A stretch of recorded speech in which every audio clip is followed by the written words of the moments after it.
உங்களுடைய பிசினஸ் நல்ல growth-ஆ நல்ல சக்சஸா நிறைய இன்கம் போதுமான அளவுக்கு மணி நிறைய வந்திருக்கு. அப்ப நீங்க ரொம்ப சந்தோஷமா ஹாப்பியா இருக்கீங்க.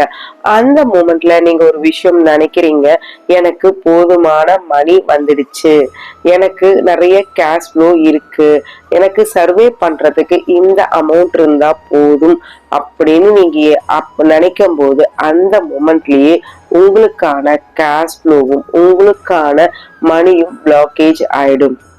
எப்படின்னு கேக்குறீங்களா? நீங்க எப்ப போதும் அப்படிங்கிற இன்ஸ்ட்ரக்ஷனை பிரெயினுக்கு கொடுக்குறீங்களோ அந்த மொமெண்ட்லயே அது திங்க் பண்றதும் அதோட ஐடியாஸ் அதோடைய சஜஷன்ஸ் அதோடைய இன்ஸ்ட்ரக்ஷன்ஸ் எல்லாமே அந்த டைம்லயே ஸ்டாப் ஆயிடும்.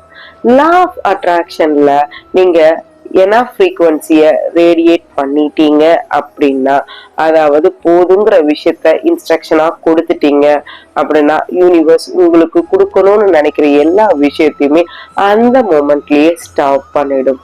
அதுக்கு பதிலா நீங்க என்ன பண்ணணும்னா, உங்களுக்கு கொடுத்த மணி, உங்களுக்கு கொடுத்த சக்சஸ், உங்களுக்கு கொடுத்த வளர்ச்சி, இது எல்லாத்துக்குமே நான் கிரேட்ஃபுல்லா இருக்கேன் அப்படிங்கறத யூனிவர்ஸ் கிட்ட சொல்லிட்டு நம்ம என்ன மாதிரி அஃபர்மேஷன் யூனிவர்ஸ் கிட்ட சொல்லணும் அப்படின்னு பாத்தீங்கன்னா, யூனிவர்ஸ் கிட்ட எனக்கு கொடுத்த ஆப்பர்ச்சுனிட்டிஸ், எனக்கு கொடுத்த சான்சஸ், எனக்கு கொடுத்த மணி, எனக்கு கொடுத்த பிசினஸ், எனக்கு கொடுத்த சக்சஸ், இது எல்லாத்தையுமே எப்பவுமே உங்ககிட்ட இருந்து ரிசீவ் பண்றதுக்கு நான் ரெடியா இருக்கேன் அப்படின்னு யூனிவர்ஸ் கிட்ட நீங்க சொல்லிக்கிட்டே இருங்க.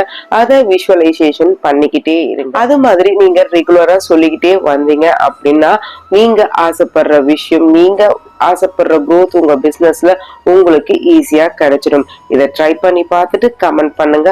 இந்த வீடியோ பிடிச்சிருந்தா லைக் பண்ணி ஷேர் பண்ணி மறக்காம சேனலை சப்ஸ்கிரைப் பண்ணுங்க. பாய்.